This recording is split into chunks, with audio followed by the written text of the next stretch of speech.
Hey, what's up, everybody? Welcome back to another episode of Candid with the Candidates. I'm your host, Dr. Ross, President and CEO of the Urban Leadership Foundation of Colorado. You know, our goal is simple. We want to introduce you to the people behind the policy, behind the platform, right? We want you to get to know who they are and then go do the deep dive into their platform and policy and find out if they're the individual for you. And so excited today to be sitting with Amy Wiles. Hi, so welcome. happy to be here. Right on. So our time is fast and furious, so I'm going to jump right in. Who are you? What should people know? So I think people should know that I am not a politician. I am just a regular community member who started getting involved in the city. I started volunteering with the Human Relations Commission, which I now chair, the Community Advisory Council for the Police Consent Decree, volunteering at a few other things, just enjoy getting out in the community. And I just saw over the past couple years how our current city leadership is getting further and further away from community. And so I reached out and said, hey, who's going to run and how can I support? And they said, you're going to run and how can we support you? And so I've been figuring it out as I go. Definitely am excited and happy to be in this race with some amazing other candidates and hope to really bring the focus back to community. That's the goal, right? Yeah. Okay. Well, word on the street is that you're a pretty awesome grandma. I am. Right. So talk to me a little bit about that. Right. So my oldest son has a 2.5-year-old daughter. Her name is Maya, and she is my best friend. She will tell me I am her favorite person, and I wholly reciprocate that. She is my favorite person.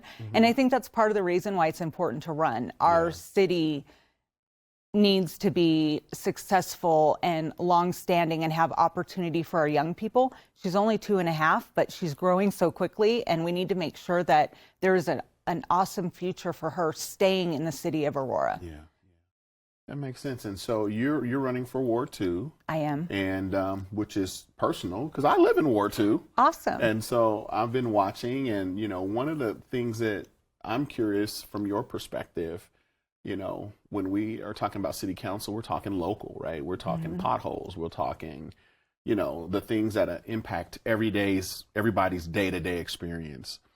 What do you think are the day-to-day experiences that people have the opportunity to benefit most from the work of city council? Sure. So I don't know what part of Ward 2 you live in. Ward 2 is massive. It has about 43% still undeveloped, and so there's lots of opportunity out there. And depending on what area of the city you live in, if you're in some of the newer areas, it can take you upwards of 20 minutes to get in and out of the community every single night. Things like adequate streets, things like public transportation, street lights. All of those things are things that are being neglected by current city council. And we need to think of different ways to get those handled, partnering with developers, making sure they're pulling their, end of the bargain. We need a rec center, probably 2 or 3, honestly, with the size of the ward. We need a library. Again, probably more than one. Our youth are dying for activity, and they are doing some dumb things occasionally, getting into trouble, and we need more opportunity for them. And all of those things are things that city council can influence or control, and we really need to bring the focus back to that community. Yeah, I think I'm out there by that 43% that's undeveloped because I'm like, man, if I don't stop before I get to Chambers to go to the store, I can cancel Christmas on getting something to eat. Exactly. You'll be on the neighborhood pages saying, does anybody have an onion? Does anybody have a potato? And luckily we're pretty good, I think, at least in my area, of jumping in and going, hey, I got that for you. But it shouldn't really be that way. Yeah. We need a grocery store. We need multiple. We need the amenities that, I keep saying community is not just rooftops. Right. Community is all the other things as well. And so we need more support in getting some of those services out there. Yeah. And I've had the opportunity to witness some of your work in community. And you seem to be a very community-oriented person, really focused on people. So that in mind, what is making you switch gears and kind of saying, I'm volunteering, being in the community to, I want to be a leader and an elected official. What happened? Right. I think it was buildup over a few years of seeing everything that was happening within city government, watching over and over how community voices are being silenced, whether at first it was just in our ward. I don't know if you've noticed, but originally we had ward meetings one a month, right? That's sort of the average number. Well, when the current person took his role, it went from one a month to every other month to now 4 times a year, so just every quarter. And last year they were canceled 2 out of the 4 quarterly meetings. City Council no longer does in-person public invited to speak. In fact, they don't do in-person meetings, so you can't go have a conversation. And as I watched all of these things sort of add up, along with some of the decisions they made, allowing a police chief to be hired without community input, which was promised to us as a community. And I kept watching those things happen, and I thought, fortunately or unfortunately, I raised my sons with the motto of you can't complain unless you jump in to be part of the solution. And so when I started complaining and they started looking at me, and I'm like, oh, these are one of this mom moment where I have to live what I say. And so I just jumped in and was like, let me figure it out. So what has been the most interesting thing and the most challenging thing about becoming a candidate so far? I think the politics side, trying to figure out, there are a lot of things like endorsements I knew nothing about. I just kind of thought you decided to run, right? And then I found out that there is fundraising involved, lots of fundraising, that there are, certain meetings you have to attend. There is things you need to learn about, just the political process. And that's been a huge sort of learning curve for me, just trying to figure all of that out. Luckily, like I said, we have amazing candidates, and so we all kind of stick together and, bounce ideas off each other, phone a friend, what does this mean? So that's been really helpful. So, and as you've been out in community and you've been phoning a friend, talking to other folks who are running for office, talking to just more citizens, just getting around the ward and getting around the city, what are you really seeing as the major opportunities for Aurora and Ward 2 and some of the challenges? So I think the development in Ward 2 is a good opportunity for us. I think we just need to approach it in the right way, right? So we need to be more collaborative with nonprofits and some of the small businesses in the area. We need to make sure developers are upholding what they agreed to. So if you gave them, all their permits and all the things that they need to build, and then all of a sudden midway through, they're not building that community center. Well, why not? We need to start holding them accountable. We need to make sure they're doing those things. We as, community leaders need to attend the ICSC. That is the conference in Vegas where you can attract larger businesses like grocery stores, King Soopers, all of those things, Whole Foods, whatever. And if our leadership isn't attending and selling us to them, that's a miss. And I'm hearing the frustration in the community. I'm hearing I don't feel like I have a voice. I'm hearing I am tired of driving 30 minutes just to get a cup of coffee.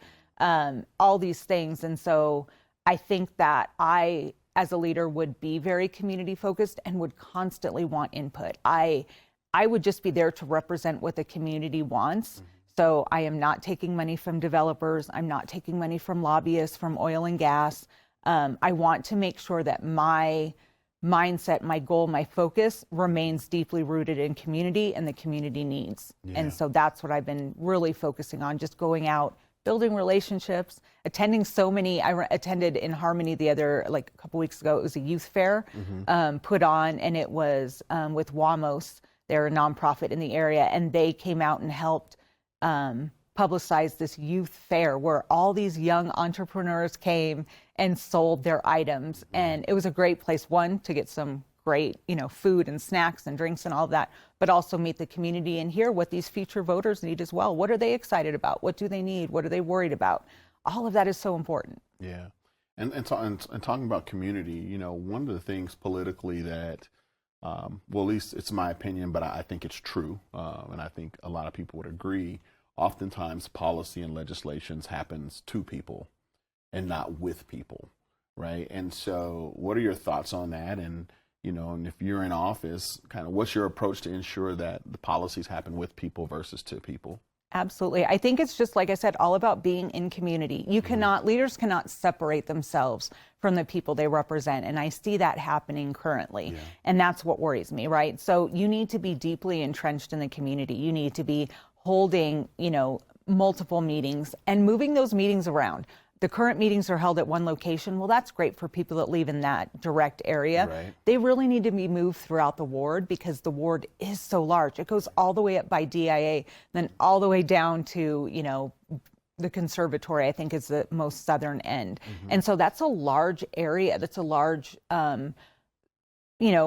space for people to have to travel for a meeting. And so we need to be out more in the community. It's really, I hate to keep repeating myself, but community is where it's at. Yeah. They are the people that need to have their opinions.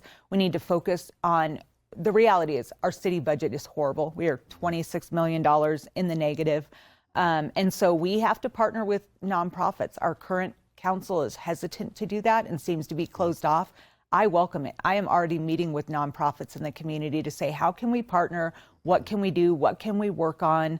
Because the city can't do everything, but what we can do is partner. And we can partner with those nonprofits and highlight the services they have. And we can partner with small businesses and highlight the services they have. I think it's just all about collaboration and really making sure that voices are heard. Yeah. So if Aurora had a superpower, right, what do you think that power is? What would it be? I think we do have a superpower, and I think it's our diversity. Okay. I think it's our community and the diversity that we have. We are unlike other cities. The amount of diversity is amazing. We can all learn from one another. Everybody has such different life experiences, right? Like my experience is different from someone else. And so the more we talk and highlight those experiences, I think it's an attraction, one, for, industry and development. And then it's also like, what an amazing legacy, right? For people in other areas to come and look at Aurora and go, that's a community that has so many different, ethnicities and languages and backgrounds and thoughts and ideas, and they all can work together for the betterment of the city. And I think that's the key right there, working together for our great city and making sure our community is highlighted and not, negated or demeaned in any way, because the current false narrative that we're just this dangerous city really upsets me. I walk every part of the city and feel comfortable talking to people, love interacting with different people, and the fact that some people are being made to kind of be the scapegoat or a political fodder really is it's not fair. It's not right. Yeah, no, it sucks. To be quite honest, right? It sucks. But magic wand time, right? So you're in office, you get elected, and fairy godmother comes and says, Amy, you get this magic wand and you can use it one time and you can solve one thing, one solution. What is that thing and what is the solution? Oh, that's so hard. I'm going to say the budget deficit, only because I feel like if the financial burden was figured out and we had the money to fund the services that we need and all of those things, I think then we could work on some of the additional issues that are out there. Then we could focus on the infrastructure needs. Then we could focus on, kind of reviving the community and making sure different areas have what they need. We could focus on some of the challenges we have with APD and, really get to a place where we need to be. But that deficit with the budget is going to be challenging because, unfortunately, the current aspect or the current thought is we have a deficit, cut community resources. Yeah. And that's going to just perpetuate issues that we already have. Well, time flies when you're having fun. We're coming down to the end of our time. And so I want to just take a moment to say thank you. I always want to thank individuals who've decided to put themselves out there to run for office and to take all of what comes with that. And as I'm sure you're learning and seeing, it's a lot. And so thank you. But before we go, how can people learn more about you, connect with you? Is there one final thought that you have? Yeah. Well, first of all, thank you for inviting me. I appreciate it. I would say if you want to reach out to me, I am dying to hear your voice. You can reach out, Amy for Aurora. Nice and simple. It's my website. It's my website, my Gmail, all social media, and I am willing to meet with anybody and everybody, whether we agree politically or not. Reach out to me. Let's have a conversation. We can take a walk together and talk. We can sit down somewhere. We can have coffee. The most important thing in our city is bringing our needs back to the forefront and making sure that our city is on the right path. And I'm here to make sure we work together and get that done. And in order to do that, I need to know what the community thinks, feels, needs, sees, et cetera. And so reach out to me. Right. Let's have a combo. There you have it, folks. There's the person, Amy Wiles, right? And now it's up to you. Go do the research. She's invited you to connect. Go dive deeper, learn about her platform, learn about her priorities, and ultimately decide if she's the leader that you need. We are thankful that you came back for one more episode, and we look forward to talking to you soon. Have a great day.